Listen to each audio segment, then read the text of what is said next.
دیکھنے کی جو میں نے ویڈیوز دیکھی، میں حیران رہ گیا کہ ایک لیڈر کا اس طرح رات کے اس پہر استقبال ہو سکتا ہے۔ ہزاروں کی تعداد میں عوام وہاں پر عمران خان کا استقبال کیا، پھولوں کی پتیاں نچھاور کی۔ عمران خان کی فیملی کے لوگوں نے وہاں پر عمران خان کا استقبال کیا، اور اسی روز پی ڈی ایم کو پریشانی لاحق ہوئی کہ کس طرح سپریم کورٹ نے اور پھر ہائی کورٹ نے عمران خان کو ریلیف دیا، تو انہوں نے سر جوڑ لیے اور پی ڈی ایم کے اجلاس میں مفرور شخص نواز شریف اور دیگر پی ڈی ایم کے رہنما شریک ہوئے، اور پی ڈی ایم نے اجلاس کے جو اعلان اپنا جاری کیا اس میں انہوں نے کہا کہ ہم منڈے کو سپریم کورٹ کے باہر احتجاج کریں گے۔ سپریم کورٹ نے جس طرح عمران خان کو ریلیف دیا، ہم پرامن احتجاج کریں گے۔ تو میں یہاں پہ یہ ایک سوال پوچھتا ہوں کہ جب عمران خان نے پرامن احتجاج کیا تو کبھی بھی ان کو پرامن احتجاج نہیں کرنے دیا گیا، کیا منڈے والے دن پی ڈی ایم کو سپریم کورٹ کے باہر احتجاج کی اجازت ملے گی؟ کیا وہ پرامن احتجاج کر سکیں گے؟ کون کون سے ادارے ان کی پروٹیکشن کرتے ہیں؟ یہ ایک سوالیہ نشان ہوگا۔ اور دوسری بات، جب عمران خان 9 مئی کو عدالتوں میں پیش ہو رہے تھے اور جب ان کو گرفتاری ہو گئی تو پنجاب پولیس نے سیالکوٹ میں عثمان ڈار کے گھر پر دھاوا بولا۔ آپ نے وہ دردناک ویڈیو ضرور دیکھی ہوں گی۔ جب میں نے دیکھی تو یقین کریں میں خود پر کنٹرول نہیں کر سکا۔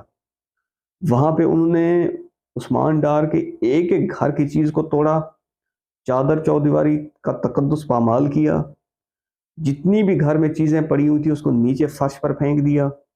وہاں پہ جو خاتون جو تھیں، لیڈیز جو تھیں، ان کو گالیاں دی گئی نازیبا، ان کے کپڑے پھاڑے گئے، ان کو دھکے دیے گئے۔ کیا ملکی سیاست متحمل ہو سکتی ہے اس طرح کی چیزوں کا؟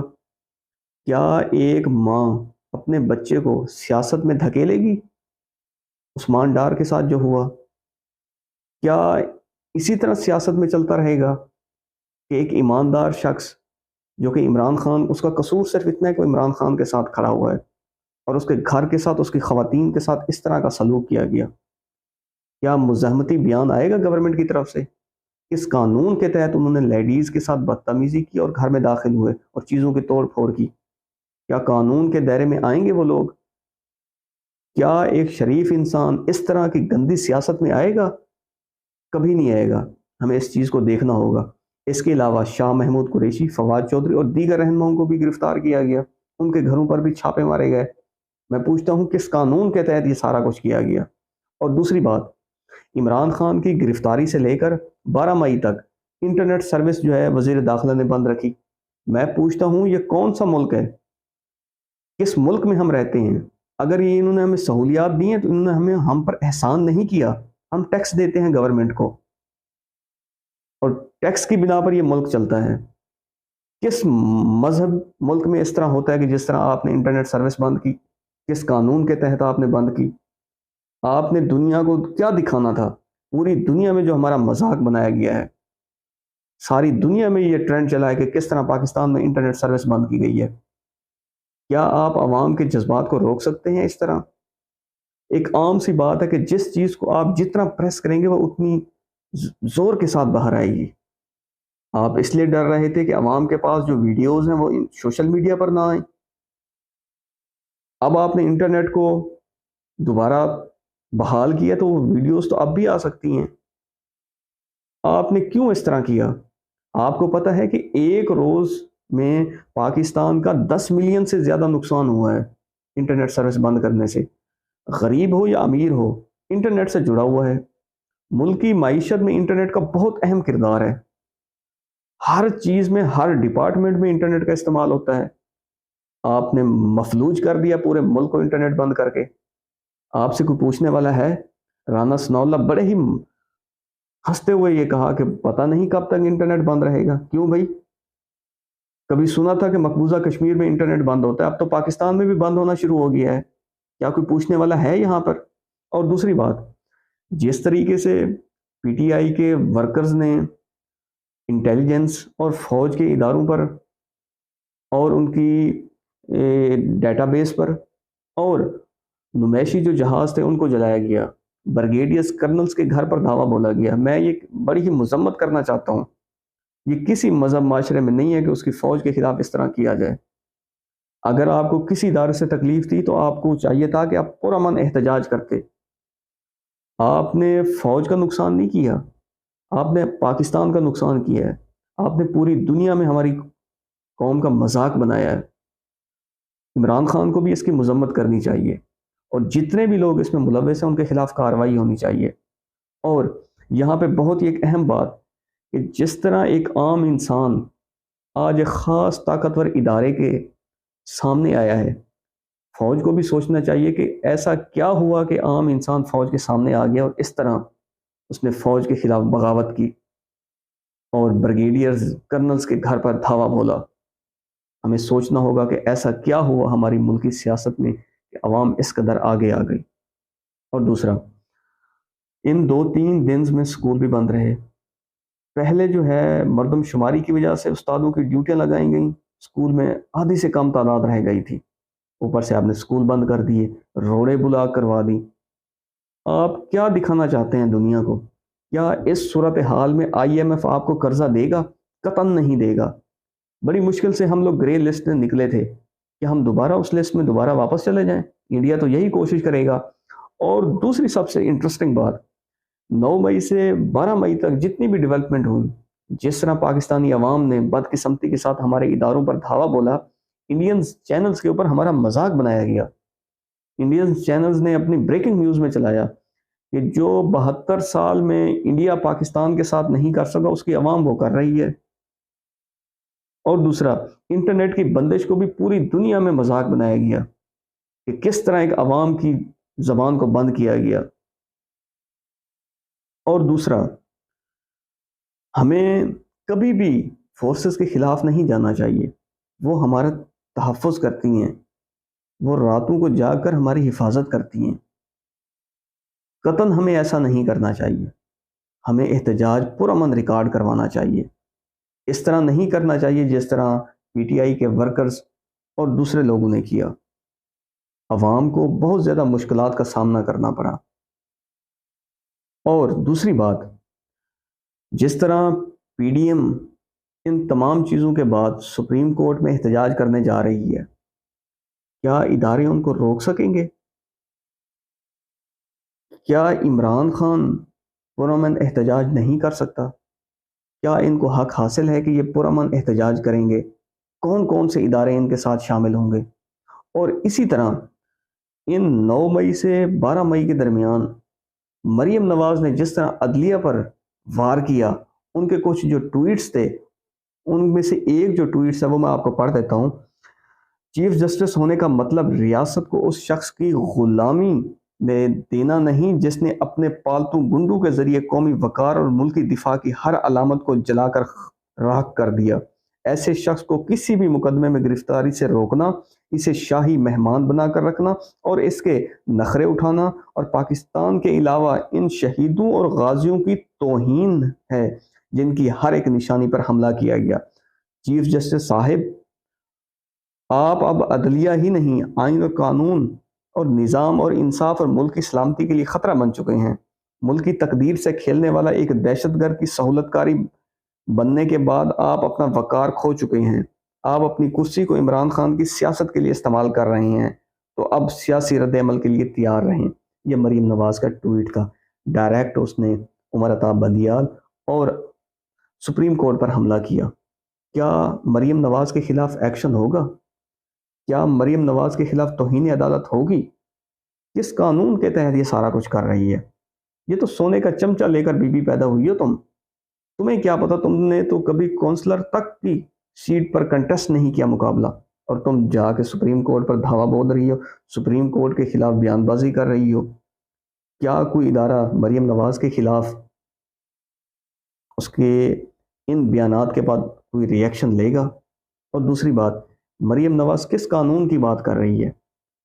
اس سپریم کورٹ کے خلاف بات کر رہی ہے جس نے عمران خان کی حکومت کو ختم کیا اور شہباز شریف وزیر اعظم بنے. یہ وہی عمر عطا بندیال ہیں جس کے خلاف آپ کرٹیسائز کر رہی ہیں. اس وقت آپ کا انصاف کہاں تھا؟ اس وقت تو چیف جسٹس بہت ہی اچھے تھے. آپ اس وقت تو بڑے قانون کا احترام کر رہی تھیں۔ اور دوسری بات، آپ بی یہ کس قانون کی بات کر رہی ہیں؟ آپ کا باپ ایک مفروض شخص ہے جس نے نہ صرف پاکستان کے قانون کو چونا لگایا بلکہ پاکستانی قانون کا پوری دنیا میں مذاق اڑایا۔ آج وہ سعودی عرب اور اچھے اچھے ہوٹلوں میں کھانا بھی کھا رہا ہے، لیکن پاکستان آتے ہوئے اس کو تکلیف ہوتی ہے۔ یہ وہی قانون تھا جس کو روندتے ہوئے آپ کا مفرور باپ ابھی باہر بیٹھا ہوا ہے، اور آپ ہمیں قانون کا بھاشن دے رہی ہیں۔ آپ ہمیں بھیڑ بکریاں سمجھتی ہیں۔ آپ کا باپ وہاں پہ مفرور مزے کر رہا ہے اور آپ ہمیں قانون پڑھا رہی ہیں۔ عمران خان نے ٹھیک کہا تھا کہ ہم بھیڑ بکریاں نہیں ہیں کہ جس طرح آپ چاہیں گے آپ ہمیں غلط راستے پر ڈال دیں گی۔ یہ قطعاً نہیں چلے گا۔ اور دوسرا، شہباز شریف نے بھی سپریم کورٹ پر واضح تنقید کی۔ انہوں نے کہا کہ ایک شخص کو، ایک اینٹی اسٹیٹ شخص کو سپریم کورٹ جو ہے مہمان بنا کر ہم پر مسلط کرنے چاہتی ہے۔ تو وزیر اعظم صاحب، میرا آپ سے ایک سوال ہے، اس وقت کہاں آپ کا قانون تھا جب آپ کا مفرور بھائی ہمارے قانون کو چونا لگا کر باہر چلا گیا تھا؟ کون سا ایسا قانون تھا کہ ایک مفرور شخص کو، اشتیاری شخص کو باہر سے لے جایا گیا اور پاکستان میں لے آ کر اس کو خزانے کی چابیاں دی گئیں؟ کہاں تھا آپ کا وہ ضمیر؟ تب آپ کا قانون کہاں تھا؟ آپ پاکستانی عوام کے ساتھ کھیل نہیں سکتے اس طرح، بہت ہو گیا۔ عمران خان وہ انسان ہے جس نے عوام کو جینا سکھایا، جس نے جانور سے ہمیں انسان بنایا، جس نے ہمیں کہا کہ آپ انسان ہیں، اشرف المخلوق ہیں۔